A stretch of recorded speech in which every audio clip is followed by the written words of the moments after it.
एका हिंदूला दुसऱ्या हिंदूच्या डोक्यावर शाई टाकावी लागते ना. हिंदू धर्मातली फूट थांबवण्यामध्ये जर आपण यशस्वी झालो ना तर हिंदू धर्माला कधीच अडचण नाही.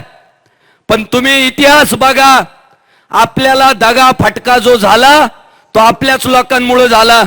अहो आज आम्ही लव जिहादच्या विरोधात भिडतोय, लँड जिहादच्या विरोधात भिडतोय, वोट जिहादच्या विरोधात भिडतोय, पण दुःख होतं, दुःख जेव्हा आपलाच हिंदू धर्माचा प्रचार प्रसार करायला अडचण आणतो, आडवा येतो, तेव्हा नाईलाज असतो.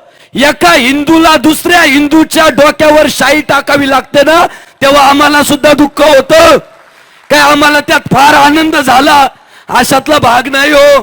आम्हाला औरंग्याला ठोकण्यात मजा आहे, आम्हाला अब्दुल्ल्याला फाडण्यात मजा आहे, आम्हाला हिंदूंची डोकी काळी करण्यात अजिबात यत्किंचितही आनंद नाही.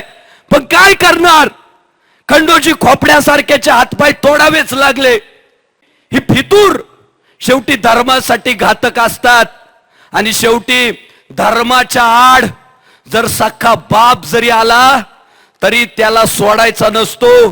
हे आपल्याला शिकवलंय. भाऊबंद जरी धर्माच्या वाटेत आडवे आले त्यांना सोडायचे नसतात.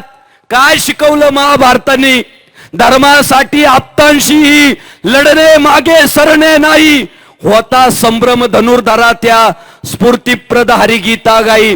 धर्माला जर आडवा येत असेल पुढचा तर तो भाऊबंद असू द्या, नातेवाईक असू द्या, त्याला धडा हा शिकवलाच पाहिजे.